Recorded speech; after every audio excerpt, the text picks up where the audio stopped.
Oke, teman-teman semua, Assalamualaikum warahmatullahi wabarakatuh. Kembali lagi bersama saya Novi Arianti dan juga sama Mbak Rahma. Nah, kali ini, malam hari ini, nanti kita akan belajar tentang membuat logo untuk brand di TikTok-nya kita. Dan juga kita akan belajar tentang Reels nanti sama Mbak Rahma. Oke, karena waktu juga sudah semakin malam ya, kita mulai aja terlebih dahulu dengan berdoa. Silahkan bisa berdoa sesuai dengan keyakinan teman-teman masing-masing. Jika yang muslim, silahkan bisa berdoa dengan membaca basmalah bersama-sama. Bismillahirrahmanirrahim. Oke, semoga dengan berdoa kita dilancarkan dan juga kita dimudahkan dalam menuntut ilmu, karena dengan berdoa ini semoga Allah mudahkan ya, karena kalaupun Allah itu tidak mempermudah kita, maka kita juga akan sulit untuk bisa menerima ilmu. Gitu. Oke, teman-teman juga kosongkan kelas biar bisa menerima ilmu pada kesempatan malam hari ini. Kalaupun ada yang lebih pintar, lebih jago, kami izin untuk sharing kebermanfaatan. Semoga nanti ada hal yang bisa teman-teman ambil dan bisa bermanfaat untuk bisnisnya maupun untuk brandingnya ya. Kalau teman-teman mau untuk branding diri ya, untuk branding kitanya gitu maksudnya, ya Allah. Ribet amat. Monggo Mbak Rahma dulu aja. Nanti aku karena desain ya, nanti akan di belakang aja untuk kita desain-desain tutorial untuk bikin logo, karena logo ini menurutku juga penting ya, karena bisa jadi video kita itu diambil orang. Kalau nggak kita setting untuk di TikTok kan bisa disetting kalaupun dia nggak bisa download video kita. Tapi kalau aku settingnya dia bisa tetap ambil video saya, nggak apa-apa. Kalaupun nanti dia share, itu kan juga ada namanya kita ya, walaupun bisa di-download tanpa watermark, itu bisa banget. Nah, untuk menyiasati biar nama kita atau video ini tuh pembuatnya itu Novi loh, kayak gitu tuh dikasih logo. Nah, nanti kita akan belajar itu. Dan saya Mbak Rahma, kita akan belajar tentang video Reels yang sedang in banget sekarang ini, dan memang banyak digunakan juga oleh banyak orang lah ya gitu yang sedang menggunakan Reels ini untuk juga meningkatkan omsetnya. Monggo Mbak Rahma, waktu dan tempat saya persilahkan. Oke Mbak, terima kasih Mbak Novi. Ini waktu aku berapa menit kira-kira? Setengah jam ya Mbak. Oke, sudah include tanya jawab ya? Atau tanpa tanya jawab? Nanti iya pakai tanya jawab Kak, pasti nanti banyak yang tanya jawab deh. Nanti kalaupun masih banyak yang tanya jawab, nanti untuk logonya kita ini bisa next materi lagi, nanti kita buat untuk sesi yang logo, karena aku udah bikin tutorialnya juga, nanti teman-teman akan aku kasih tutorialnya. Tadi memang belum aku kasih, biar pada masuk ke Zoom terlebih dahulu untuk belajar bareng di sini. Oke, siap. Pokoknya fleksibel aja. Oke, Mbak. Terima kasih, Mbak Novi. Halo, teman-teman. Assalamualaikum warahmatullahi wabarakatuh. Waalaikumsalam. Waalaikumsalam. Buat teman-teman yang belum tahu, kita kenalan dulu ya. Nama saya Rahma. Saya domisilinya adalah di Malang, Jawa Timur. Ada yang dari Jawa Timur di sini, ada yang dari Malang kira-kira? Nggak ada. Sendirian berarti. Boleh, nanti terus apa lagi ya? Saat ini kesibukan saya adalah jadi MUA sama mentoring di kelas IFS, kelas Instagram for Selling yang ada di Inscript gitu. Pasti dari teman-teman di sini adalah yang tahu ya. Inscript pasti udah ini kan, udah umum gitu kan. Udah ada yang belum tahu gitu loh. Oh ya, ada yang belum tahu. Oh gitu. Iya kan. Ada ya, bagian yang kenalan ya banyak, sama Inscript dari yang baru. Boleh, oke. Dan ini teman-teman akan aku jelasin. Jadi ini kita prosesnya kayak gini aja ya, karena waktunya kita juga untuk mengefektifkan waktu juga. Jadi untuk teman-teman, kalau misalnya mau interrupt di saat saya masih ngasih materi pun juga nggak apa-apa ya. Jadi silakan boleh angkat tangan, boleh langsung ngomong aja, open mic juga boleh. Open cam juga boleh banget loh sebenarnya. Boleh Biar sekali. langsung kelihatan. Biar kita bisa interaksi, bisa tahu satu sama lain gitu. Iya, betul. Pokoknya santai Nah, ya, malam. teman-teman. Oke. Iya, gitu teman-teman. Nggak usah terlalu kaku. Iya. Jadi malam ini kita akan belajar gimana sih caranya kita bisa meledakkan omset lewat Instagram Reels. Pertama, sebelum saya masuk kenapa kita harus pakai Reels, sebelum saya masuk kenapa gimana caranya meledakkan omset dengan Instagram Reels. Sebelumnya akan aku jelasin dulu kenapa kita harus pakai Instagram, karena sosial media di luar sana kan banyak sekali ya teman-teman. Dan sebenarnya setiap sosial media itu mereka memiliki karakternya masing-masing gitu. Jadi karakter usernya di setiap sosial media itu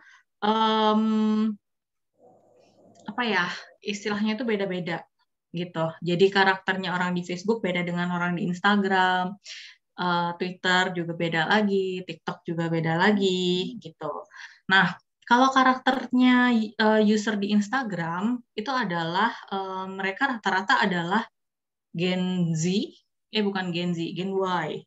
Gen Y dan Gen Z rata-rata didominasi oleh orang usia middle, usia produktif gitu. Nah, karakter dari pasar ini itu adalah mereka tidak suka bertele-tele, teman-teman. Enaknya di kita adalah mereka kalau misalnya mereka suka, mereka langsung beli, langsung transfer. Enak banget kan? Nggak di PHP loh. Mereka itu nggak akan sungkan Instagram. Mereka itu nggak akan sungkan-sungkan bilang enggak, dan mereka itu nggak akan sungkan-sungkan buat nolak. Jadi kita nggak akan yang namanya itu di PHP. Kan tuh sering tuh dicurhatin sama mama online kan, Mbak, produk aku ditawar terus, tapi nggak deal-deal, gimana ya caranya? Terus, Mbak, ini ada orang katanya pamit tanya suaminya dulu, tapi aku di ghosting gitu. Itu banyak banget di luar sana curhat-curhat yang seperti itu. Tapi kalau misalnya di Instagram, teman-teman, kuncinya teman-teman harus cepat. Karena orang di Instagram itu membeli bukan karena mereka butuh, tapi mereka beli karena mereka suka. Beli karena lucu. Istilahnya itu adalah impulsive buying. Dan impulsive buying ini harus segera disambut. Gitu. Jadi, kalau misalnya teman-teman telat nyambut nih, misalnya, itu sering banget terjadi, orangnya ini lupa dia mau beli apa, gitu. Mbak, tadi yang jualan apa ya? Dan bisa jadi minatnya terhadap produknya teman-teman itu udah menurun. Jadi kalau misalnya teman-teman itu ada klien dan aktif jualan di Instagram, nah kalau bisa sering-sering ngecek inbox, sering-sering ngecek DM, sering-sering ngecek komen gitu, terutama komen-komen yang orang tanya tentang produknya kita gitu, karena itu harus cepat disambut gitu. Yang disimpulkan oleh orang-orang tuh biasanya adalah orang Instagram tuh nggak sabaran, beda dengan orang di Facebook. Nggak sabar. Gitu. Ya benar, nggak sabaran. Nggak sabarannya kalau langsung transfer cuma chat 5 menit 10 menit. Benar banget. Dan mereka itu jarang nawar, bahkan hampir nggak pernah nawar. Dan orderan besar, teman-teman, itu rata-rata datangnya dari Instagram. Bisa diarahkan untuk istilahnya itu adalah autopilot. Autopilot itu adalah saat teman-teman, kalau teman-teman, jadi tolong dibedain antara kita menjadi online shop dan kita menjadi pebisnis gitu. Kalau misalnya kita menjadi pebisnis, itu kita harus nyari cara, gimana caranya pada saat kita tidak melakukan apapun, tidak melakukan proses penjualan, misalnya kita lagi sakit atau kita lagi liburan, itu penjualan akan terus rolling.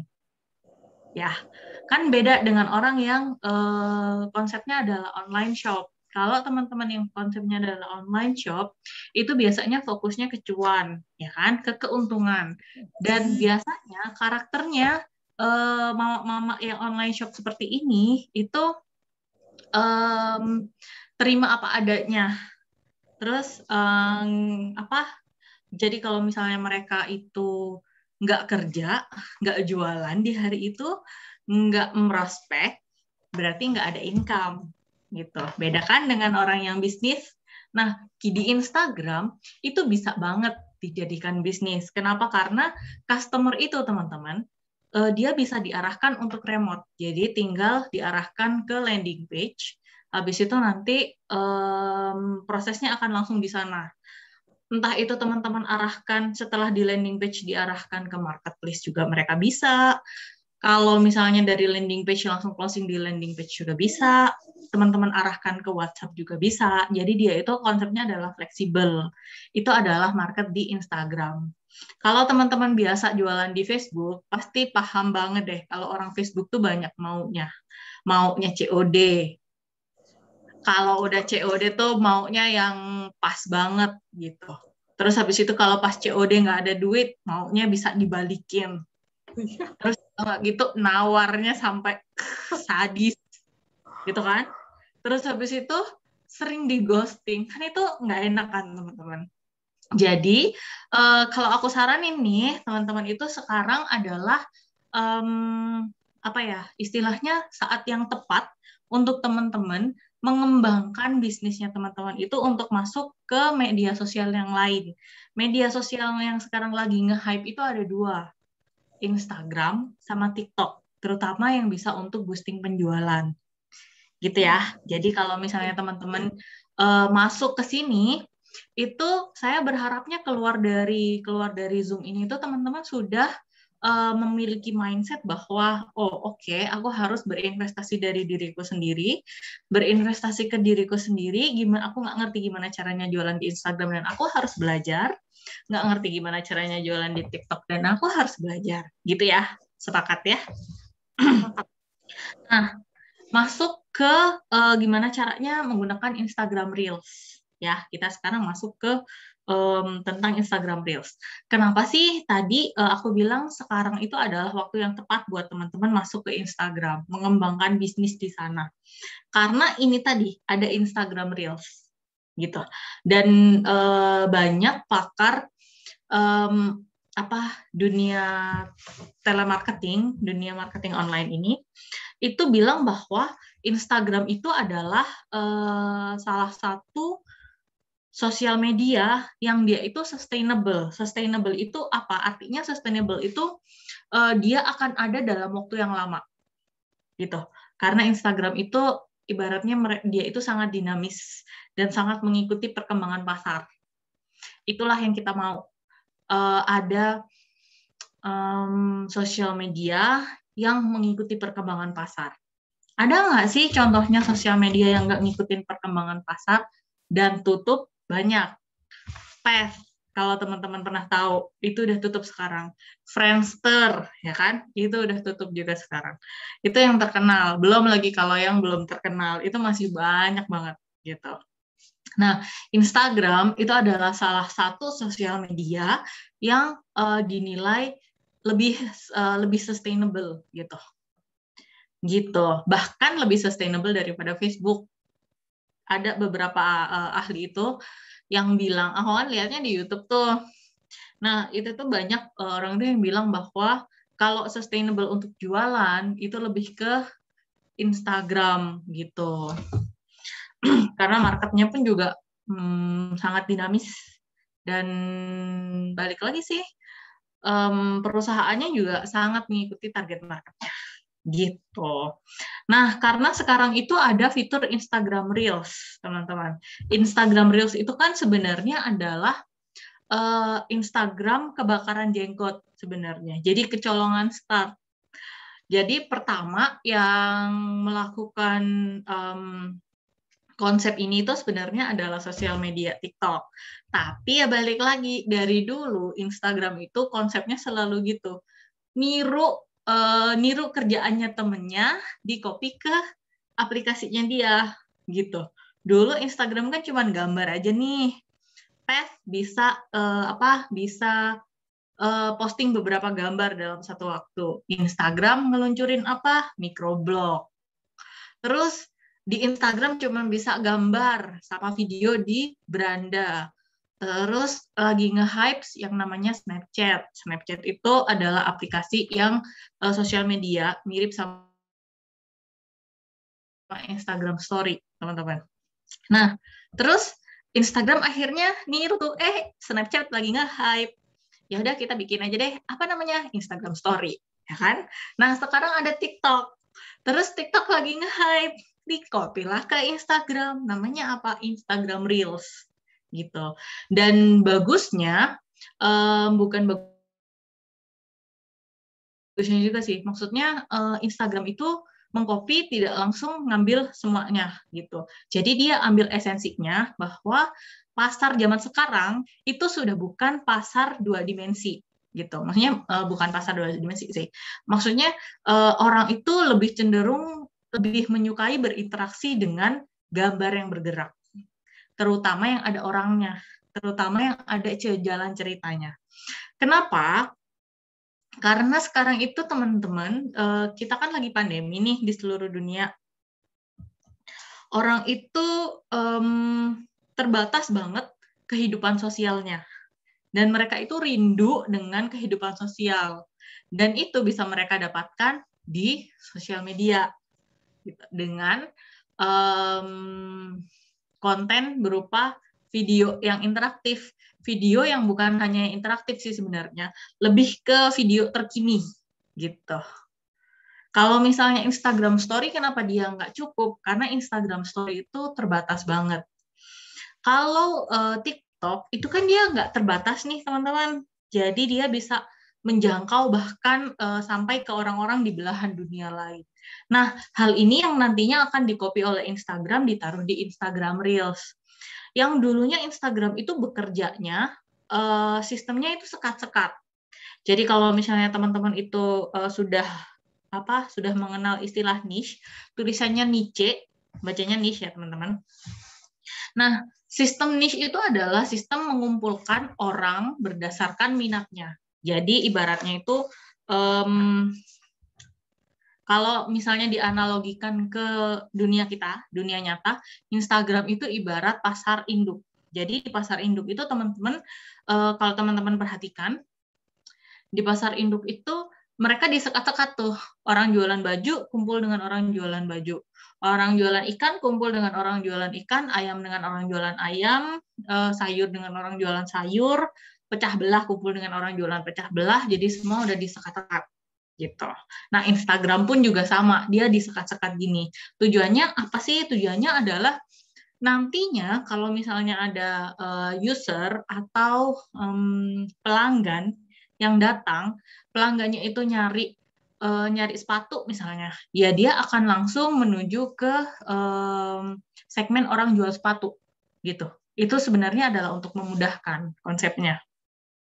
Dan memang benar itu memudahkan. Gitu. Tapi sekarang itu sudah kurang relevan. Bukan nggak relevan, tapi kurang relevan karena minatnya orang zaman sekarang itu sudah berbeda gitu dengan adanya TikTok ini tadi. Mbak Tita mau tanya? Mbak Tita mana? Ya, atau kepencet nih? Nanya atau kepencet nih? Kepencet ya kayaknya. Kayaknya iya. Oke, aku lanjutin dulu aja ya kalau gitu. Nah, Instagram Reels itu teman-teman konsepnya juga sama. Dia itu konsepnya adalah borderless. Nah, pasar borderless ini tujuan utamanya adalah untuk mengenalkan ke lebih banyak orang. Stop sampai di situ. Untuk mengenalkan ke lebih banyak orang. Nah, masalah orangnya itu nanti itu suka atau enggak, itu tergantung isi dari kontennya teman-teman. Gitu. Jadi, kalau teman-teman memakai Instagram Reels, kalau bisa, sangat dianjurkan untuk membuat konten yang disukai oleh target marketnya teman-teman. Gitu. Jadi misalnya nih, ibaratnya nih teman-teman itu punya perahu gitu, atau punya pesawat gitu, dan pesawat itu bisa jalan kemana-mana nih, gitu. Atau jangan gitu deh, radio aja deh, ya kan? Teman-teman punya radio nih, radionya itu yang diputar adalah musik nostalgia tahun 90-an. Tapi yang dengerin itu adalah ternyata orang-orang, anak-anak muda. Bakalan didengerin nggak? Enggak. Paham sampai sini maksudnya ya? Jadi ibaratnya teman-teman itu punya radio yang dia itu, atau yang paling sering dipakai nih, radio isinya iklan semua, hard selling. Terus ada orang nih, misalnya nih, aku dengar gitu, bakalan aku skip karena aku suka iklan. Terus ada orang lain lagi dengar, bakalan di skip meskipun terdengar oleh dia, itu nanti bakalan di skip karena dia juga nggak suka iklan. Makanya teman-teman harus perhatikan, teman-teman itu target marketnya siapa, nanti disesuaikan. Target marketku ini tuh sukanya denger lagu apa sih? Denger lagu Korea atau denger lagu Barat? Yang genrenya apa? Rock and roll, meta apa? Hardcore, atau pop, atau jazz, gitu kan. Jadi teman-teman harus tahu nih, pertama kali adalah harus tahu target marketnya teman-teman. Gitu. Jadi mengenali target market itu penting banget. Dan itu ada risetnya teman-teman. Jadi kalau misalnya nanti di kelas IFS itu nanti diajarin, karena di Instagram itu mudah banget kita, karena konsepnya sekat-sekat tadi ya. Jadi itu mempermudah kita sebagai seller untuk riset hal-hal seperti itu. Jadi apa sih yang disukai oleh target marketnya kita? Aku punya cerita nih. Jadi ada salah satu klien dulu itu, beliau jualannya adalah barang-barang branded, tapi harganya terjangkau, kayak kaos kayak gitu, kaos-kaos oblong, kaos-kaos apa ya, kayak distro tapi bukan distro, dia brand, dia punya brand gitu. Nama brandnya apa aku juga lupa, karena aku juga nggak terlalu gitu ngeh dengan brand-brand kaos. Nah, jadi begitu beliau ini kan karena kaos-kaosnya anak muda, jadi target marketnya adalah anak muda usia 25 sampai 35 yang baru-baru bekerja gitu kan. Nah, dia mikir nih, kira-kira anak yang usia 25 sampai 35 itu sukanya apa ya? Oh, sukanya drama Korea deh. Akhirnya dia bikin konten tentang drama Korea. Waktu itu kita lagi ngerjain akun publiknya. Nah, dia repost hal-hal yang berkaitan dengan Korea, drama Korea, K-pop, kayak gitu-gitu. Nah, ternyata beberapa bulan berjalan itu nggak ada yang like, nggak ada yang, sebenarnya minim banget gitu loh. Padahal kalau akun publik beneran dikerjain itu 5 bulan aja udah kelihatan hasilnya gitu. Nah, tapi itu nggak ada yang interaksi gitu. Akhirnya beliau akhirnya curhat kan ke saya. Nah, di situ aku bantuin nih risetnya. Ternyata pada saat di riset teman-teman, orang target marketnya beliau itu hiburannya itu bukan drama Korea. Hal yang minatnya target marketnya itu bukan drama Korea, tapi minatnya itu adalah skincare dan traveling. Beda kan? Jadi ibaratnya kita itu ngasih donat ke orang yang nggak suka donat, sukanya itu pisang goreng gitu misalnya. Ya meskipun ada donat ya dia tahu itu enak ya nggak bakalan dimakan. Gitu. Jadi paham ya sampai sini. Jadi konten itu teman-teman nggak harus bagus-bagusan, nggak harus terlalu estetik, nggak harus yang seperti apa. Intinya adalah dirimu bikin konten itu yang match dengan target market. gitu. Kalau nanti aku di sini nggak bahas tentang gimana riset target market ya, karena itu lumayan rumit. Jadi kalau misalnya berminat gimana untuk tahu caranya riset target market, silakan ikut kelas IFS aja. Nanti kita dampingi selama 30 hari. Tenang aja. Nah, ada pertanyaan aku baca dulu ya. Berarti kalau Reels kita share-nya edukasi, motivasi, dan lain-lain ya. Nggak boleh iklan atau jualan. Konten pilar. Aku balik ke basic aja ya. Konten pilar itu ada 5, teman-teman. Yang pertama itu adalah edukasi. Teman-teman boleh edukasi tentang apapun. Boleh edukasi tentang niche, boleh edukasi tentang minatnya target market, gitu kan. Boleh edukasi tentang niche-nya teman-teman, gitu. Misalnya teman-teman jualannya adalah kaos nih, yang kayak tadi tuh, kaos distro misalnya. Nah, berarti dirimu edukasinya tentang mungkin mix and match baju. Terus habis itu tentang mungkin bisa bedah kaos yang dipakai oleh artis, gitu. Biasa orang Indonesia kan suka niru artis kan. Nah, atau bisa juga tentang minatnya target market. Kalau yang di sini tadi berarti tentang traveling dengan skincare. Teman-teman bisa tuh bahas skincare, dan itu nggak bahas cuma di situ aja. Misalnya adalah skincare sebelum ketemu pacar, kayak gitu-gitu. Jadi teman-teman kalau bisa itu mikir agak ke depan lebih sedikit gitu. Jadi kalau misalnya orang butuh skincare, kira-kira mereka tujuannya buat apa ya? Oh, orang skincarean tuh biar kalau misalnya ngedate mereka pede gitu. Jadi ya teman-teman boleh tuh bikin bikin konten tentang gimana biar pede itu harus apa aja yang dilakukan gitu. Nah, nanti boleh tuh di-insert jualannya teman-teman gitu. Kalau kamu misalnya orangnya agak pendek gitu kan, terus habis itu badannya agak berisi, mending pakai kaos yang seperti ini aja gitu, biar kamu pedenya muncul, kayak gitu mungkin misalnya kan. Atau tentang minat yang lain, misalnya tentang traveling gitu.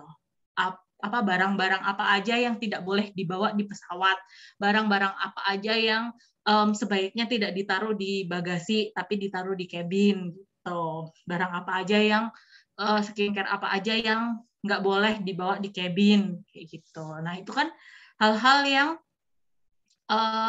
dibutuhkan oleh audiensnya teman-teman kan, dibutuhkan oleh target marketnya. Jadi bikinlah edukasi itu yang tidak monoton, karena biasanya orang itu edukasinya monoton. Karena edukasi yang monoton ini itu biasanya mereka stuck, mau konten apa lagi gue, ini udah, itu udah, ini udah, itu udah, ya udah jualan aja, seadanya aja diposting. Nah, kalau gitu itu jangan. Oke. Yang kedua, setelah edukasi itu adalah inspirasi. Inspirasi itu teman-teman ada banyak banget. Teman-teman bisa sharing quotes misalnya, atau sharing kata-kata bijak oleh pemuka agama, oleh ustadz gitu, atau pastor kayak gitu-gitu. Terus bisa juga sharing motivasi oleh motivator kayak gitu-gitu, atau teman-teman bercerita tentang orang yang inspirasional gitu, yang inspiratif buat teman-teman itu siapa sih gitu. Jadi biasanya konten-konten seperti ini tuh yang disukai adalah yang berangkat dari diri teman-teman sendiri gitu. Jadi kalau bisa karena konsepnya jualan zaman sekarang, konsepnya Reels zaman sekarang, di TikTok juga sama, itu adalah konsep kita nge-branding diri kita sendiri gitu. Jadi branding apa yang kamu mau suguhkan ke orang lain, ya itulah yang kita jadikan konten gitu. Misalnya dulu tuh aku pernah banget nggak gini. Misalnya nih, satu quotes yang aku paling suka banget, yang menolongku melewati saat-saat paling sulit dalam hidupku gitu. Misalnya saat-saat paling sulit itu dulu aku waktu zaman sekolah dibully oleh orang gitu kan, misalnya dibully oleh teman gitu. Teman-teman misalnya bisa cerita gitu. Kan orang itu bakal tertarik, apa sih kata-katanya, apa sih motivasinya gitu. Paham nggak sampai sini?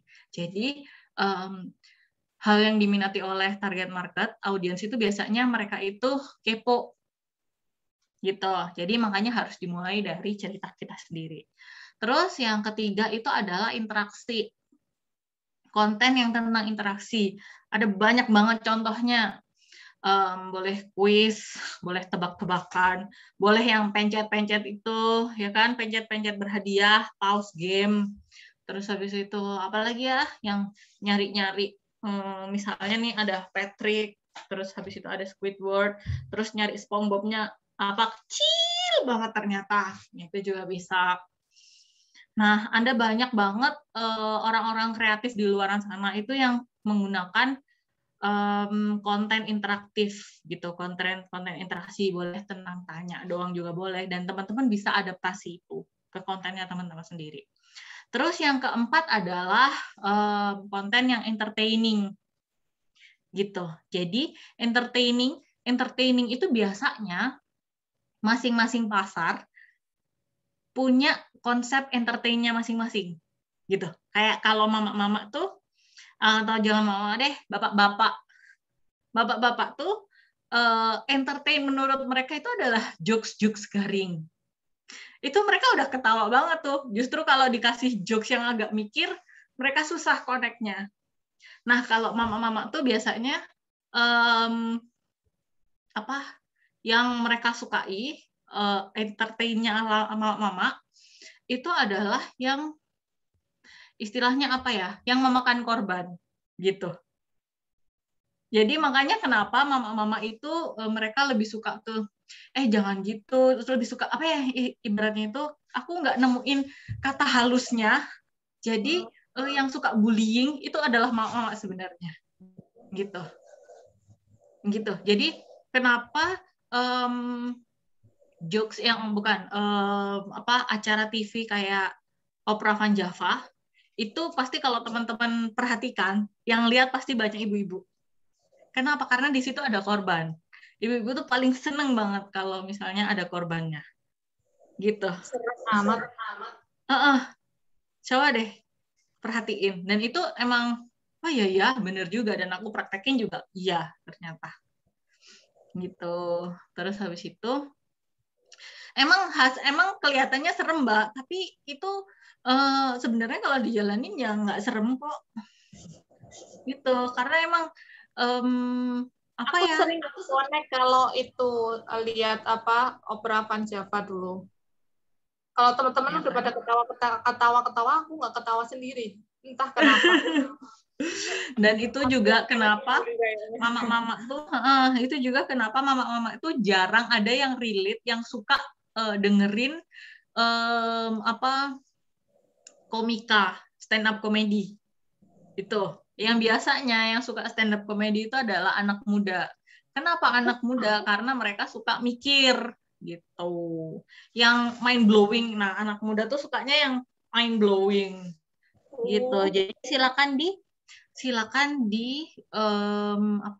disesuaikan dengan target marketnya teman-teman. Cara nyarinya gimana? Nah, kalau cara nyarinya ini, itu aku masih belum nemu rumusan yang pas untuk ngajarin. Karena kalau kita ngajarin dengan kalau kita belajar sendiri, itu kan pasti beda ya teman-teman. Kalau ngajarin tuh harus terstruktur, dan itu masih agak susah untuk ngajarinnya gimana cara risetnya. Karena aku sendiri aja itu butuh butuh waktu agak lama gitu loh, butuh bener-bener ngepoin banyak akun gitu, dan belum nemu rumusan yang pas untuk ngajarin gitu. Tapi itu ada, bisa kok teman-teman kalau misalnya masuk ke niche-nya teman-teman, nanti bakalan kebentuk sendiri tuh. Dan biasanya mereka membawa karakter masing-masing. Nah, yang terakhir itu baru jualan kontennya. Jadi dari 5 konten, itu hanya 1 konten jualan, dan itu pun harus 2, covered selling atau storytelling. Gitu. Zaman sekarang itu nggak diterima hard selling. Kalau di Inscript, teman-teman kalau misalnya teman-teman merasa, Mbak, aku nggak bisa bikin caption, konten itu apa ya? Kalau misalnya aku jelasin kan, konten itu adalah satu kesatuan, mulai dari medianya sampai dengan captionnya. Jadi mereka satu kesatuan, teman-teman. Satu kesatuan tak bisa dipisahkan. Jadi kayak cinta tak terpisahkan gitulah intinya. Nah, Iya, Kak Cian. oh ya. Ini chat atau Halo, apa? Assalamualaikum. Waalaikumsalam. Hai Mbak. Takut kelupaan, boleh nanya kan? Boleh, Boleh, silakan. Ya, tadi kan sudah dijelaskan kalau untuk penjelasan mengenai cari target market mungkin nggak di sini gitu ya Kak ya.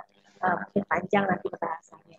Cuman simpelnya juga aja aku nanya, aku kan kalau seandainya untuk follower, segala macam kayak gitu kan, biasanya untuk awal-awal itu kan siapa aja yang mau follow kan kita terima aja kan pastinya. Kita nggak akan memilah-milah apakah ini masuk target market kita atau enggak gitu kan. Terus kalau misalnya aku misalnya punya produk makanan gitu kan. Yang tadi aku mikir itu adalah gimana caranya kita bisa membuat target market kita tertarik dengan konten produk makanan kita, misalnya makanan aku gitu kan. Nah, sekarang yang aku pikirin kan kita nggak memikirkan target market kita itu siapa aja. Kalau seandainya kita membuat konten tersebut sesuai dengan apa ya istilahnya yang kita bisa aja dulu, apakah itu diterima atau tidak, apakah itu sebenarnya berpengaruh nggak nantinya kalau orang-orang atau yang memfollow kita itu lama-lama akan suka juga nih sama konten kita, walaupun mungkin mereka itu tidak masuk target market kita. Itu gimana kita? Oke. Sama satu akun IG kita harus terpisah antara yang pribadi sama yang khusus jualan biar kita bisa memilah target market. Itu aja Kak, makasih. Oke, ini ada 3 pertanyaan ya. Yang pertama adalah kalau misalnya masih baru, apakah di-accept semua permintaan pertemanannya? Jawabannya adalah permintaan pertemanan itu silakan di-accept semua. Permintaan pertemanan ya teman-teman. Nah, tapi kalau kita mencari orang yang mau kita follow, gitu, permintaan following sih lebih tepatnya ya, permintaan apa jadi followers gitu. Tapi kalau di Instagram tuh biasanya kan kita biasa setting supaya nggak dikunci. Justru kalau kita bisnis itu sebaiknya pakainya akun tipe akun bisnis.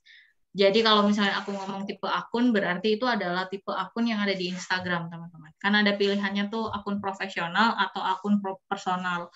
Kalau akun personal itu ya akun pribadi, kalau akun profesional itu ada 2, akun kreator sama akun bisnis. Itu adalah tipe akun di Instagram. Nah, kalau akun jualan itu aku nyebutnya adalah akun jualan dan akun pribadi gitu kan. Dan ada satu lagi akun publik. Nah, kalau teman-teman itu jadinya adalah kreator atau akun jualannya teman-teman, itu sebaiknya dijadikan ke tipe akun bisnis. Dan tipe akun bisnis itu nggak bisa dikunci.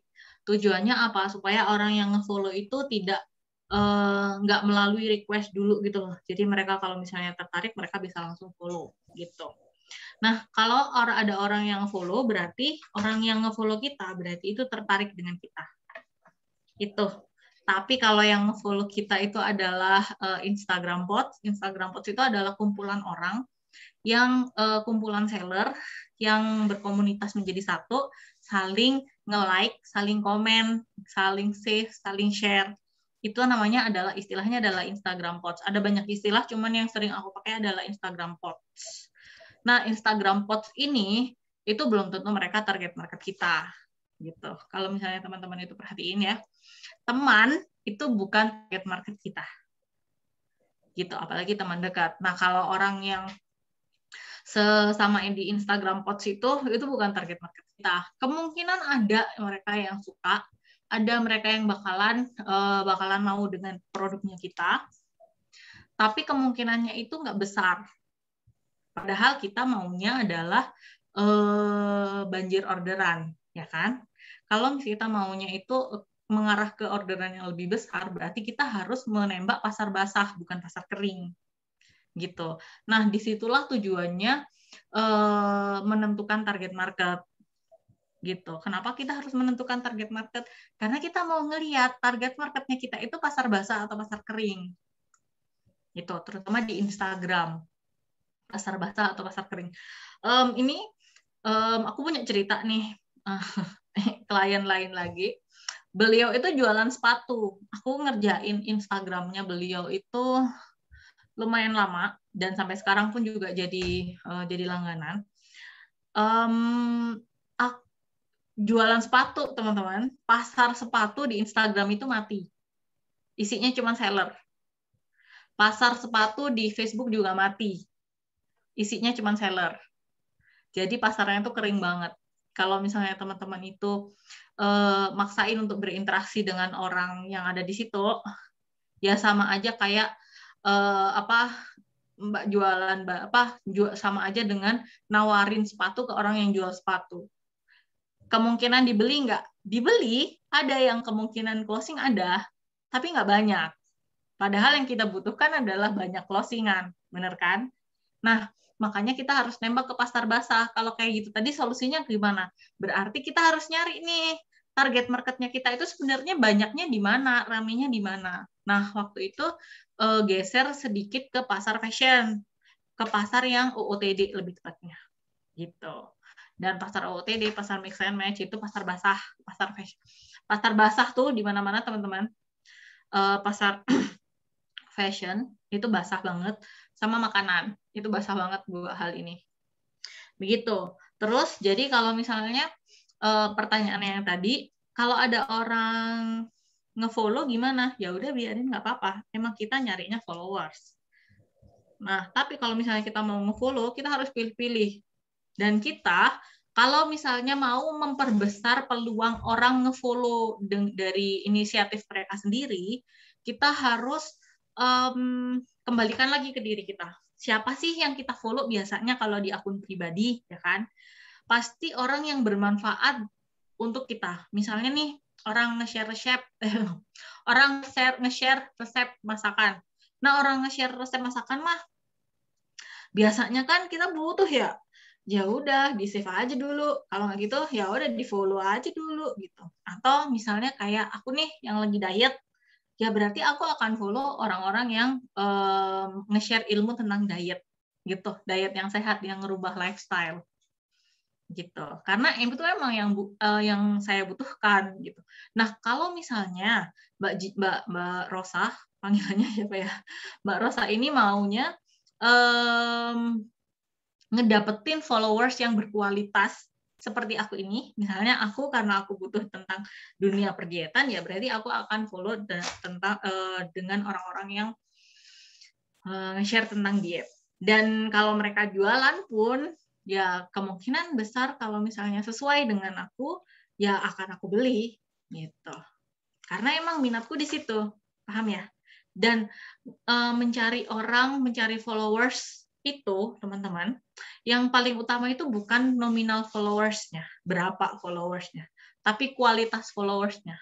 Followers yang berkualitas itu nantinya gampang banget diulik-uliknya, gitu. Istilahnya itu istilah pasarnya itu gampang digoyang, gitu. Karena balik lagi, orang beli itu karena mereka suka, karena mereka ngelihat barang itu lucu, bukan karena mereka butuh, gitu basicnya. Nah, terus yang kedua, pertanyaan yang kedua, apa tadi ya? Aku lupa. Yang kedua, pertanyaan yang kedua tadi apa ya? Kalau akunnya masih baru. Aku nggak nulis. Aku nulisnya di sini cuman oke, gitu. Mbak Jan, aku skip ke pertanyaan ketiga dulu ya. Akun pribadi dan akun jualan haruskah dipisah? Harus. Karena Instagram itu bergeraknya seperti pasar induk, teman-teman. Instagram itu bergerak seperti pasar induk. Oh iya, pertanyaan yang kedua, mumpung ingat. Kalau followersnya kita itu bukan orang-orang yang merupakan target marketnya kita, apa tidak memungkinkan bahwa mereka itu akan menyukai produk kita? Ada peluang ke sana, ada peluang ke sana ada. Karena market itu teman-teman, market itu general banget. Market itu ibaratnya nih, orang itu sebenarnya bisa setting target marketnya mereka itu luas banget. Misalnya nih baju gitu kan, yang apa, atau yang paling gampang tuh produk kesehatan misalnya. Bapaknya beli bisa, orang laki yang beli bisa produk kesehatan, misalnya obat-obatan herbal gitu. Ibunya yang beli pun bisa, anaknya yang beli pun juga mungkin gitu. Atau misalnya tantenya yang beli pun juga mungkin ada peluang ke sana. Cuman karena balik lagi, kita cari pasar basah. Kita cari kayak ibaratnya gini nih, kita mau mancing di sungai. Bisa dapat ikan? Bisa. Jawabannya bisa dapat ikan, bisa. Mancing di danau bisa dapat ikan? Bisa. Mancing di laut bisa dapat ikan, bisa. Cuman mesti disesuaikan. Kita target marketnya siapa? Kalau misalnya kita mau carinya itu ikan tuna, ya nggak mungkin kita mancingnya di sungai, nggak mungkin kita mancing di empang, nggak mungkin kita mancing di danau, karena kita nyarinya tuna. Paham nggak?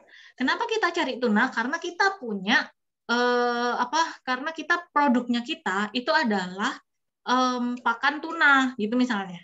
Kalau pakan tuna ini dimakan oleh dibuat mancing di danau, kemungkinan bisa dimakan oleh lele misalnya. Di danau ada lele nggak ya? Atau dimakan sama ikan-ikan yang lain, bisa, ada kemungkinan gitu. Kemungkinan itu pasti ada teman-teman. Cuman kita harus nyesuaiin nih. Kita nyarinya adalah pasar basah gitu ya. Terus habis itu balik lagi ke pertanyaan ketiga. Akun pribadi dengan akun jualan tuh harus dipisah. Kenapa? Karena konsepnya Instagram itu bergerak berdasarkan niche. Instagram itu seperti pasar induk. Seperti pasar induk. Di pasar induk itu teman-teman, kalau teman-teman perhatikan, nggak ada ruko. Kenapa nggak ada ruko?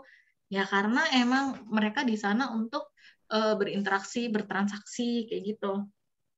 Atau mungkin jalan-jalan cuma lihat-lihat doang gitu. Kalau misalnya teman-teman nyari ruko, itu biasanya adanya di pinggir-pinggir jalan.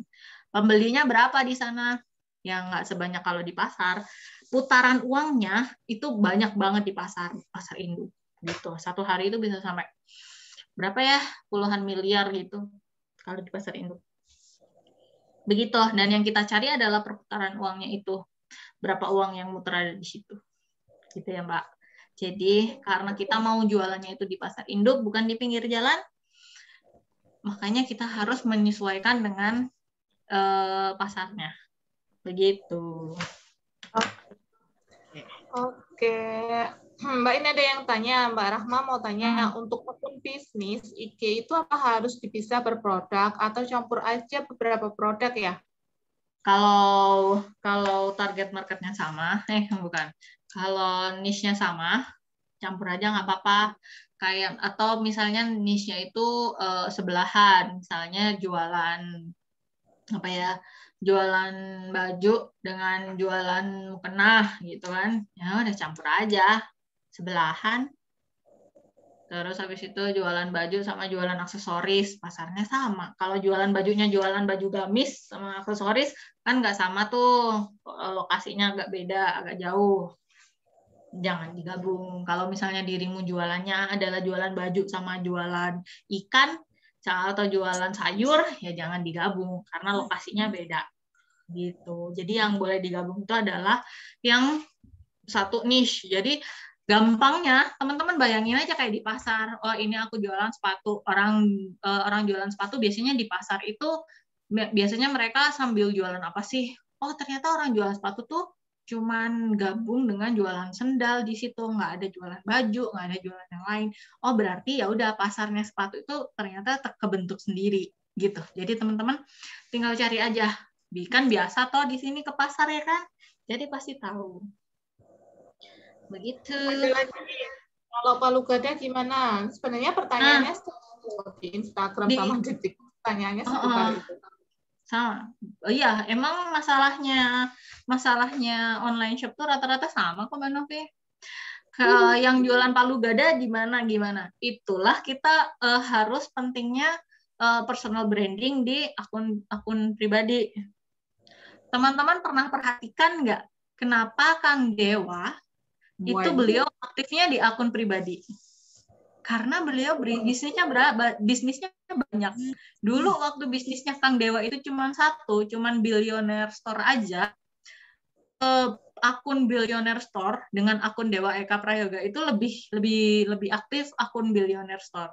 Begitu Billionaire Store udah bisa dilepas, Kang Dewa fokus di personal branding. Nggak lama setelah personal branding beliau, langsung nambah bisnis baru lagi. Nambah Sang Dewa ya kan, yang pisang itu keripik pisang. Banyak banget. Terus nambah apa lagi itu? Banyak banget beliau ya kan. Nah, itu nambahnya banyak. Nambahnya itu di akun Dewa Eka Prayoga, bukan di akun Billionaire Store. Ya kan? Padahal akun jualannya Kang Dewa itu pertama kali adalah Billionaire Store. Kenapa dia nggak jualan di akun Billionaire Store? Ya karena nggak cocok, nggak sesuai. Karena kita jualan di Instagram itu bukan di pinggir jalan, kita tuh jualannya di pasar induk gitu. Yang dimana di situ perputaran uangnya tinggi. Dan di pasar induk itu nggak ada ruko. Boleh dikasih ruko, boleh. Siapa yang ngelarang? Kalau misalnya teman-teman mau sewa terus habis itu mau hidup di tengah-tengah pasar, ya siapa yang mau ngelarang ya kan? Boleh.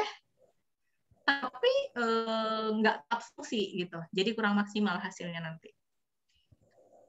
Begitu ya teman-teman. Kalau orang yang Palu Gada, fokusin di teman-teman harus ikhlas untuk jualan satu dulu sekarang. Jualan satu niche ya, bukan satu produk. Satu niche itu adalah ya kayak tadi loh, di toko itu kira-kira nih yang paling gampang tuh gitu. Jadi di toko ini nih, di toko di pasar induk nih, aku jualannya adalah jualan obat. Biasanya kalau di pasar induk tuh orang jualan obat itu gimana? Oh, orang jualan obat itu di apotik biasanya kan. Di pasar induk itu ada orang jual kayak apotek-apotekan gitu. Dia biasanya jualannya apa sih?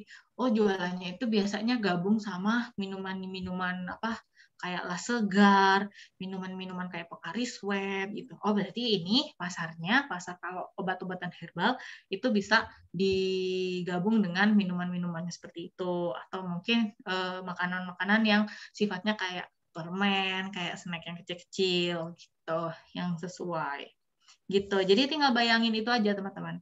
Terus misalnya nih yang banyak tuh ibu-ibu adalah peralatan rumah tangga. Biasanya orang peralatan rumah tangga itu kalau di pasar besar gabungnya sama apa? Oh, sama elektronik. Gitu, kayak kompor bukan elektronik. Kayak kulkas ya kan, orang jualan, tapi bukan yang pecah belah. Kalau yang pecah belah tuh biasanya mereka berdiri sendiri.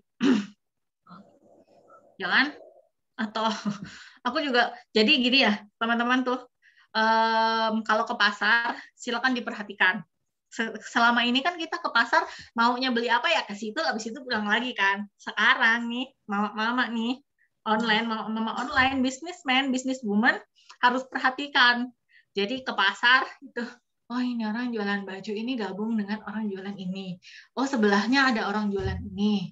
Oh sebelahnya orang jualan makanan tuh ada orang jualan emas. Jadi kalau misalnya teman-teman itu jualannya emas, bisa tuh digabung dengan orang yang bisa masuk ke yang jual makanan. Gitu. Kalau misalnya teman-teman jualannya emas sama jualan makanan tuh bisa digabung jadi satu ternyata. Perhatikan itu aja. Gitu. Oke. Mbak Rahma, kalau di feed kita pakai link WA nggak bisa biru.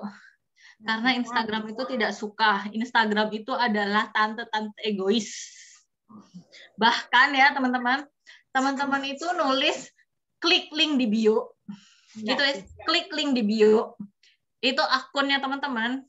Postingan yang itu tuh yang ada tulisannya klik link di bio, di take down sama Instagram. Cobain deh. Kalau saya. Nanti ya, itu sering banget tuh. Mbak, ini kenapa aku dapat peringatan dari Instagram? Mbak, kenapa aku dihapus sama Instagram? Gitu. Gitu sih. Jadi gitu ya teman-teman. Jadi kalau misalnya mau belajar lebih lanjut tentang Instagram Reels, jadi di IFS itu teman-teman diajarin untuk perbaiki pondasinya dulu. Begitu pondasinya udah bagus, mau teman-teman itu bangun rumah, bangun toko itu tingkat 2, 3, 4, 5 sampai tingkat 100 pun juga nggak masalah. Gitu. Yang penting pondasinya kuat dulu. Soalnya pondasi itu bisa digunakan. Pondasi kuat itu apa? Milih semua hal itu harus dari riset. Gitu. Bahkan pilih username itu nggak boleh ngawur. Pilih username itu ada triknya. Jadi kayak misalnya gini nih, karena kita ngobrol dengan robot dan kita ngobrol dengan manusia itu beda. Manusia punya akal, punya pikiran, dan manusia itu pinter. Robot nggak pinter. Sorry to say, tapi robot tuh nggak pinter. Misalnya gini nih, robot tuh cara mainnya misalnya mukena sama mukena yang pakai H. Kita sebagai manusia, kalau misalnya kita disuruh mengklasifikasikan, ya kita bakal mengklasifikasikan dua kata itu menjadi satu box, dalam satu box. Karena kita tahu bahwa itu barangnya sama, ngapain dibedain, ya kan? Kalau kita disuruh nih, ada kata-kata nih, keyword nih, ya mukena sama mukena bakalan kita jadiin satu. Bahkan kalau ada yang nulisnya tuh mukena gitu, ya bakalan kita tetap jadiin satu. Gitu. Atau ada yang kata lain misalnya rukuh gitu kan, atau ada yang kata lain abaya gitu, itu ya bakalan kita jadi satu, orang itu produknya sama ya kan. Nah tapi kalau kita ngobrolin tentang otaknya robot, itu nggak bisa seperti itu teman-teman. Mereka nggak tahu bahwa mereka nggak punya sistem identifikasi itu sama atau enggak. Jadi mereka akan mengambil semua kata itu berdiri sendiri. Mukena sendiri. Jadi ada orang, kalau misalnya orang yang terbiasa pakai mukena tanpa H, tulisannya cuma MUKENA, itu berarti mereka pasar sendiri. Orang mana yang sering pakai kata ini gitu, misalnya ibu-ibu gitu kan. Terus kalau yang pakai mukena itu orang mana biasanya, dan itu mereka klasifikasikan sendiri. Orang-orang yang sering, jadi pasar yang sering menggunakan kata mukena sama pasar yang sering menggunakan kata mukena itu beda. Coba teman-teman cek di Instagram, besar mana mukena sama mukena. Nah, kalau misalnya teman-teman disuruh nyari kata yang harus ditaruh di bio atau ditaruh di username atau nama, cari yang lebih besar. Misalnya yang lebih besar itu mukena, ya udah pakai mukena. Kalau yang lebih besar itu mukena, yang pakai H, ya udah pakai yang mukena. Gitu. Misalnya distributor mukena, gitu. Kalau misalnya yang mukena itu yang lebih besar, gitu. Jadi kalau misalnya untuk di username, nama sama bio itu kita cari pasar yang paling besar, begitu. Dan itu ada risetnya. Intinya konsepnya seperti itu. Terus habis itu udah jam 21 lebih 5. Pertanyaan terakhir ya. Kenapa? Aku dulu risetnya juga agak lama, riset hashtag itu juga aku riset, username aku riset, semuanya aku riset dulu. Itu awal memulai untuk di Instagram. Emang gitu. Kalau misalnya sering banget tuh aku dapat testimoni dari teman-teman peserta IFS itu yang terkejut. Mbak, aku itu udah lama nggak ngopain Instagramku loh. Aku udah skip IFS itu kayak 2-3 bulan, tapi kok masih ada aja ya yang follow.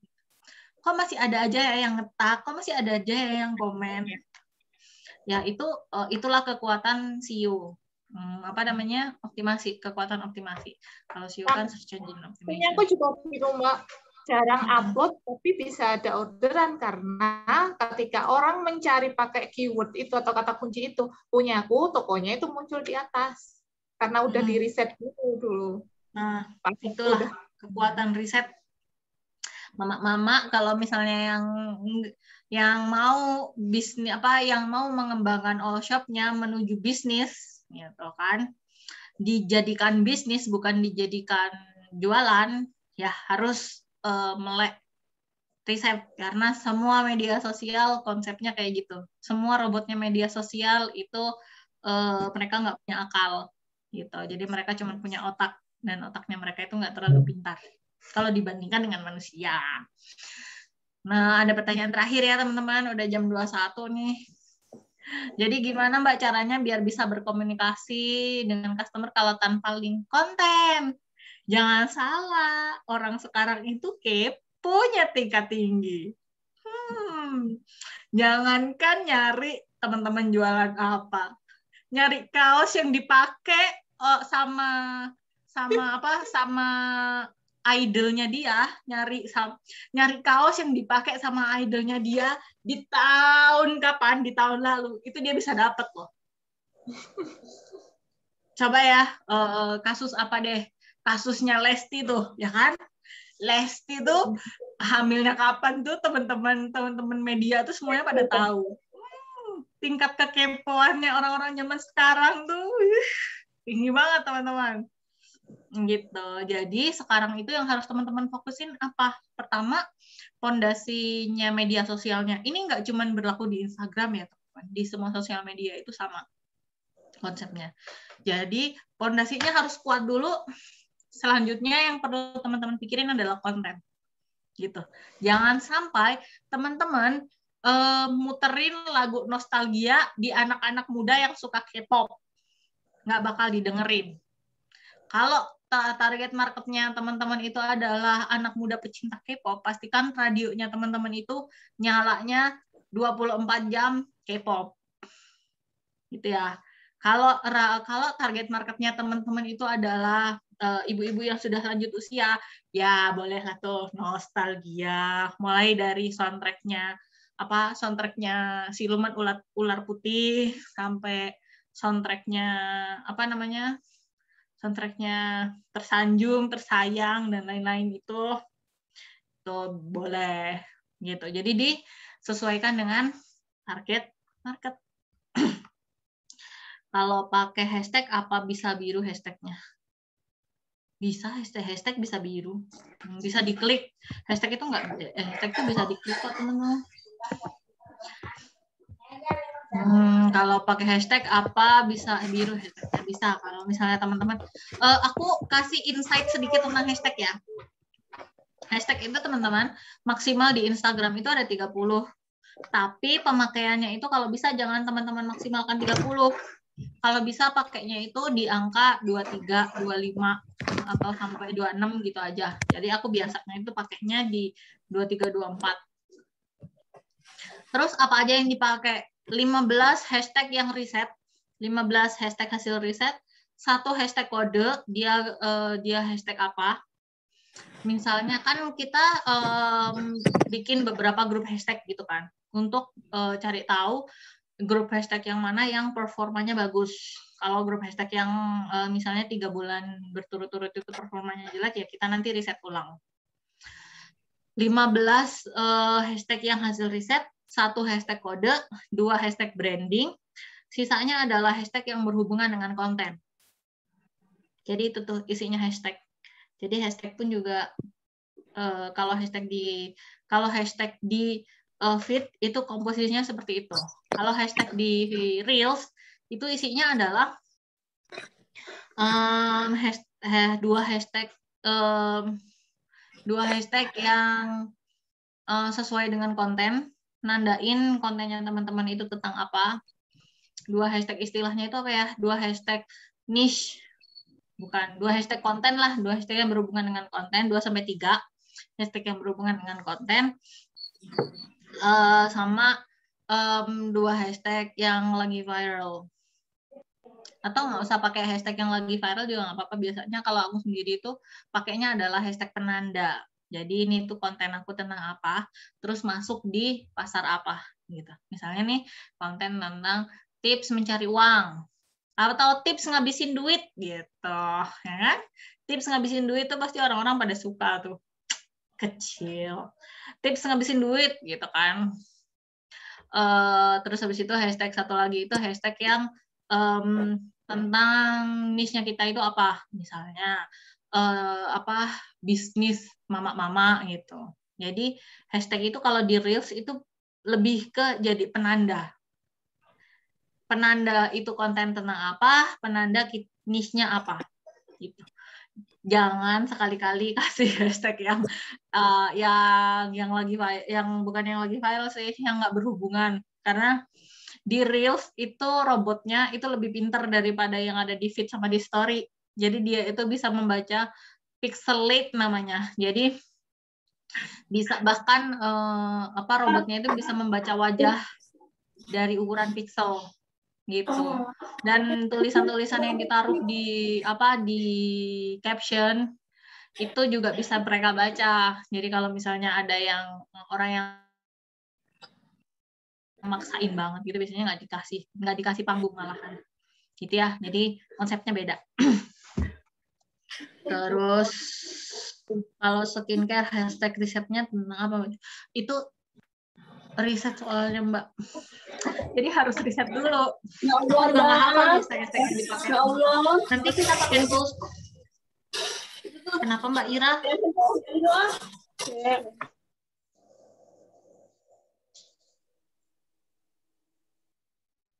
Aku mute ya Mbak.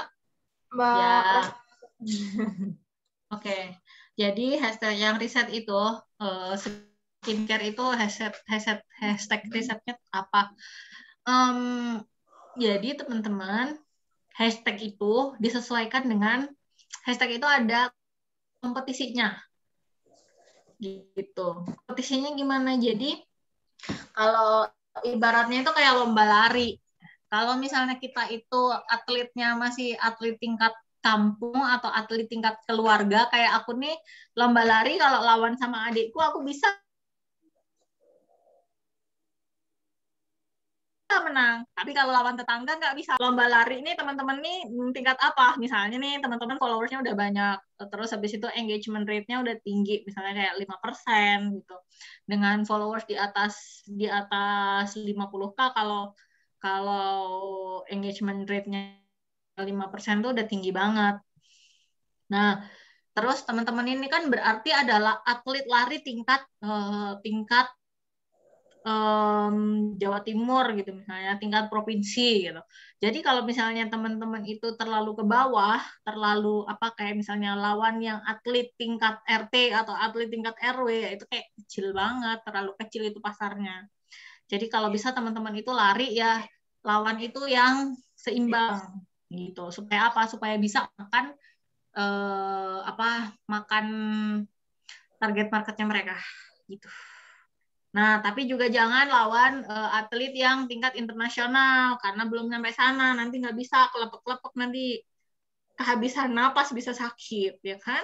Jadi harus ngerti itu. Jadi karena makanya di Instagram, di IFS, di kelas IFS, Instagram for Selling, itu hashtag itu dibagi menjadi 2. Materi tentang hashtag itu dibagi jadi 2. Karena untuk masukin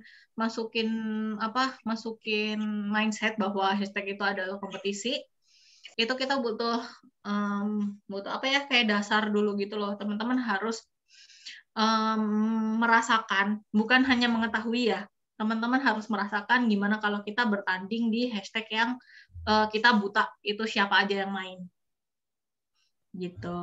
Nanti baru teman-teman disuruh merasakan gimana rasanya kalau main di hashtag yang kita levelnya sama gitu. Istilahnya adalah hashtag yang powerful. Begitu teman-teman. Agak rumit ya? Ya emang awalnya doang. Riset-riset di awal doang itu yang rumit. Selanjutnya itu tinggal kita mikirin konten aja. Bersakit-sakit dahulu, bersenang-senang kemudian. Gitu. Kalau bisa sih jangan sakit, ngelihat orang lain sakit aja. Ngelihat orang lain sakit, kitanya yang bersenang-senang. Mengambil hikmah dari pengalaman orang, gitu. Itu yang aku suka. Kalau mengambil hikmah dari pengalaman sendiri itu jangan deh. Jangan. Ya kayak misalnya gini nih, orang tuh pada Instagram ads gitu misalnya ya. ngiklan di Instagram, mereka boncos puluhan juta, ada boncos jutaan, ada yang puluhan juta, ratusan juta, ada yang endorse 8 juta atau 20 juta, terus habis itu ternyata hasilnya tidak maksimal gitu kan. Ya kita belajar dari orang lain aja deh, pengalamannya orang lain, jangan sampai kitanya sendiri itu merasakan hal itu. Gitu ya teman-teman, gitu aja. Kapan kelasnya mulai nanti biar dibantu sama Mbak Novi ya. Kalau kelas IFS itu, jadi IFS itu ada 3 tingkatan teman-teman. Yang pertama itu adalah basic itu cuma 7 hari, dia cuman kayak pengenalan, karena mama-mama ini ada beberapa teman-teman itu yang bahkan belum bisa posting di Instagram, belum bisa bikin akun di Instagram, tapi mereka semangat belajarnya luar biasa, makanya kita fasilitasi dengan adanya kelas basic. Makanya kelas basic itu karena cuma pengenalan, cuma 7 hari. Nah, terus kalau yang kelas reguler, itu kelas yang 1 bulan. Jadi teman-teman kelas komplit. Jadi teman-teman belajar riset, belajar semuanya, itu di kelas basic. Kalau kelas basic, kelas reguler itu 1 bulan, kita pendampingan 1 bulan, nah ada materi, terus ada praktek. Terus kalau yang selanjutnya itu adalah level advance, dan itu adalah baru, jadi kita masih baru launching batch 1 itu masih di bulan depan, tiap tanggal 1. Kalau yang IFS basic itu tiap tanggal 15 mulai kelasnya, jadi dihitung mundur aja. Aku ikutan itu aja bisa. Kenapa Mbak? Advance berapa hari? Yang advance-nya berapa hari? Belum tahu ya? 30 hari juga sama. 1 30 bulan ya? hari juga sama. Okay. 30 hari juga. Kamu mah udah ahli banget. Adminmu aja yang diikutin. Gitu. Soalnya kan kalau misalnya nih teman-teman yang udah punya tim, aku sangat sarankan untuk timnya diikutin juga. Kenapa? Kalau kita bisa riset nih, misalnya nih ownernya bisa riset, tapi timnya nggak bisa riset, jadi bakalan beda feel-nya. Jadi gini teman-teman, yang selalu aku ulang-ulang ke teman-teman peserta itu adalah berproses itu bukan hanya tentang nominal. Misalnya nih kita sering kan itu nikmatilah prosesnya, gitu kan? Kita bisa tahu itu dari cuman ya udah nikmatilah prosesnya. Tapi pada saat in real life disuruh nungguin nyari followers yang tertarget, followers yang organik, nyari followers itu yang berkualitas, kita itu sering nggak sabar.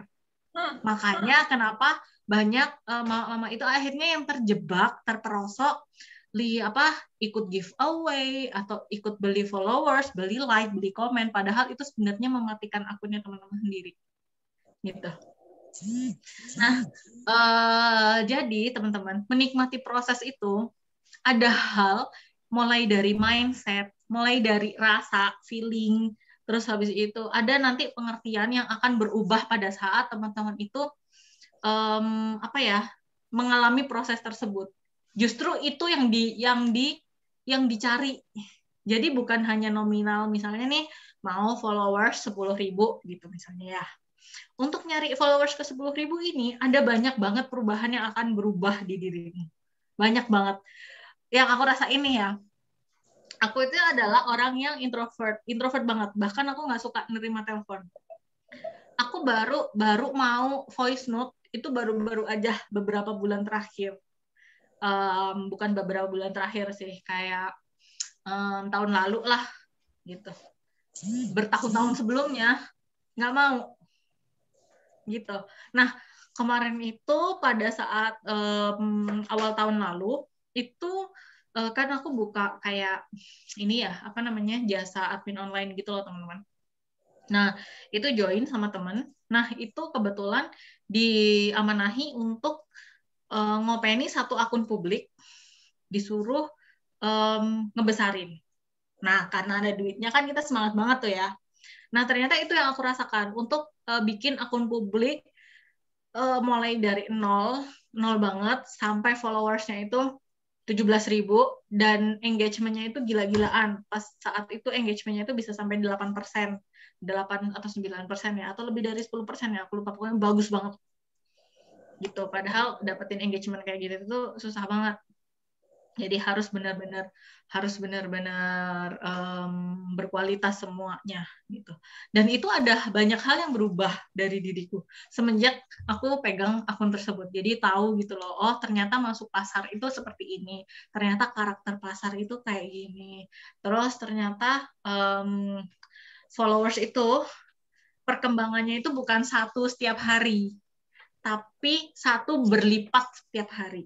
Gitu. Jadi ada saat di mana teman-teman itu bisa booming banget, terus followers itu tiba-tiba datang sehari itu bisa 300, 400 followers gitu yang follow. Dan itu kita nggak nyari, mereka follow dengan sendirinya.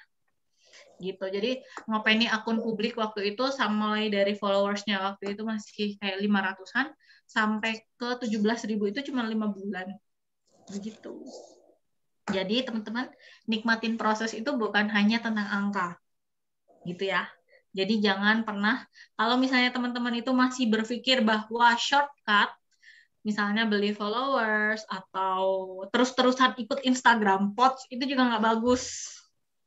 Karena nanti akunnya teman-teman itu akan ketergantungan, gitu. Makanya kalau misalnya teman-teman di sini ada yang pernah ikutan di IFS, itu karena kita maunya ngarahkan teman-teman ke jalan yang benar gitu ya, yang sustainable. Nah, yang kita cari itu yang gitu. Jadi kita kan maunya jualan itu yang lumintu gitu kan, tiap hari ada penjualan. Terus habis itu yang sustainable, yang dalam yang bisa bertahan lama gitu kan. Nah, itu makanya kita selang-seling tuh. Jadi nggak setiap hari harus like teman-teman sekelas gitu. Jadi saya harap nih setelah selesai dari Zoom ini, teman-teman itu nggak ada lagi yang tertarik, kadar ketertarikan mengikuti kelas-kelas optimasi yang cuma saling like atau saling komen, itu berkurang. Gitu. Karena itu fungsinya untuk booster aja teman-teman, untuk booster. Jadi ibaratnya nih teman-teman nih jalan, mau dari Malang ke Jakarta, jalan kaki. Nah, booster itu pada saat teman-teman jalan kaki, tujuannya udah bener nih, jalannya udah bener, bukan jalan yang makadam, bukan jalan yang lewat sawah. Kita jalannya udah jalan yang bener nih. Tinggal itu bisa nge-boosting. Kalau misalnya teman-teman itu pakainya adalah Instagram post yang kecil-kecil, tapi rutin, itu berarti teman-teman naiknya bukan jalan kaki, tapi naik sepeda. Tapi terus kalau misalnya pakainya dengan sesekali dengan istilahnya itu Instagram posts, terus habis itu digabung dengan rutin optimasi harian, rutin interaksi harian, itu berarti teman-teman naiknya naik motor. Kalau di boosting pakai Instagram Ads, berarti teman-teman naiknya naik mobil, kayak gitu-gitu aja. Gitu. Jadi fungsinya dia adalah mempercepat. Jadi dia tidak menentukan tujuan, teman-teman. Yang menentukan tujuan adalah teman-teman udah bener belum niche-nya, teman-teman udah riset belum, udah dari hasil riset apa belum, kayak gitu. Itu yang menentukan tujuannya. Dan yang menentukan teman-teman itu berjalan di jalan yang mulus, jalan yang enak, di jalan raya, itu adalah interaksinya teman-teman. Gitu, tingkat interaksinya teman-teman. Jadi teman-teman jangan sungkan untuk memulai interaksi dulu ke followers ya. Karena biasanya orang tuh interaksi scrolling beranda. Padahal orang yang ada di berandanya kita itu adalah orang yang kita follow, bukan orang yang nge-follow kita. Jadi perbanyak interaksi itu adalah ke followers. Gitu ya, oke? Sekian dulu teman-teman sharing malam ini. Jadi berlebih, mohon maaf yang awalnya cuma 30 menit. Maafkan, Mbak Nopi. Siap-siap. Tapi emang atas waktunya. Kenapa? Memang benar banget kalau banyak yang akhirnya tumbang, mama-mama atau emak-emak itu tumbang dalam membangun akun itu karena memang kurang sabar ya untuk bisa membangun akun tersebut.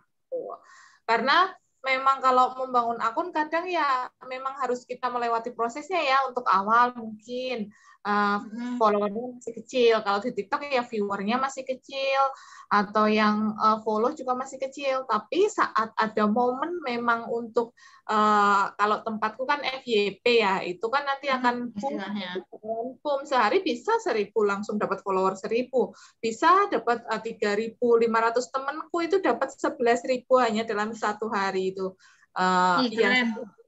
Ya 11.000 dia dapatnya satu hari, cepat banget ya. Nah, tapi kan ada yang memang prosesnya lama, nggak ada yang nggak seperti itu gitu. Biasanya sih karena memang belum ada ilmunya, karena dia belum tahu caranya seperti apa, bikin kontennya seperti apa, terus untuk hashtag dan lain sebagainya gitu. Memang kalau di Instagram itu memang pakai riset ya. Kalau di TikTok masih untuk saat ini masih belum pakai riset-risetan, riset masih hashtagnya ya masih yang digunakan yang relevan aja dengan ininya kontennya, belum sampai riset gitu. Karena masih baru kan ya biasanya gitu. Besok ininya beda Mbak? Beda. Jadi karena konsepnya TikTok itu adalah content distribution. Betul. Jadi riset pun di Instagram itu cuma ada di beranda, di bio, terus habis itu di feed gitu. Kalau di Reels yang konsepnya juga sama, content distribution itu juga nggak ada riset. Adanya itu adalah memperbaiki konten. Mungkin risetnya riset lebih ke konten apa yang disukai oleh target market. Dan itu bisa diriset di manapun, di pasar manapun, di media sosial manapun. Berarti untuk Reels-nya sama seperti TikTok gitu. Jadi nanti bisa silahkan nanti kalau mau yang daftar IFS silahkan nanti langsung bisa ke marketer kalau sudah pernah order ya. Kalau belum nanti bisa sama saya atau ke tim yang ada di grup gitu. Teman-teman kan ada di grup. Nah untuk kali ini karena sudah malam ya, kalau mau dilanjut ke ke logo kita nanti kemalaman banget. Insya Allah besok kita akan sharing tentang bikin logo di TikTok dan nanti akan aku share dulu untuk videonya biar teman-teman juga akan belajar tentang itu. Baru nanti kita ada tanya jawab di Zoom seperti itu ya. Ini kita juga sudah ngantuk 9:30. Tadi juga anakku bangun ya teman-teman. Oke. Nanti kalau ada yang masih mau tanya-tanya langsung ke grup aja ya. Pokoknya kita santai ya. Karena di grup teman-teman memang untuk yang ini agak memang aktif ya. Alhamdulillah sekali kalian aktif sekali ya. Walaupun ya ada yang tetap silent, ada yang belum saling save ya ada gitu. Tapi lainnya itu pada keren-keren pembelajar semua gitu. Semoga nanti teman-teman bisa mendapatkan manfaatnya, terus dipraktekkan dan konsisten karena perlu banget konsisten di semua media sosial itu nggak bisa langsung boom kayak gitu ya, harus ada tahapan atau proses-prosesnya yang harus kita lalui. Oke, karena waktu sudah menunjukkan jam 21.29 tempat saya mohon undur diri, mohon maaf jika ada banyak salah, banyak kata yang mungkin kurang berkenan di hati teman-teman, saya mohon maaf. Semoga bisa bermanfaat untuk teman-teman semua. Terima kasih kepada Mbak Rahma dan juga teman-teman lainnya yang ada di sini. Saya akhiri. Assalamualaikum warahmatullahi wabarakatuh. Waalaikumsalam warahmatullahi wabarakatuh. Oke. Terima kasih juga Mbak Nov. Siap-siap. Ini aku mau nutup. Mana nih? Kenapa ini kok jadi nggak ada ini?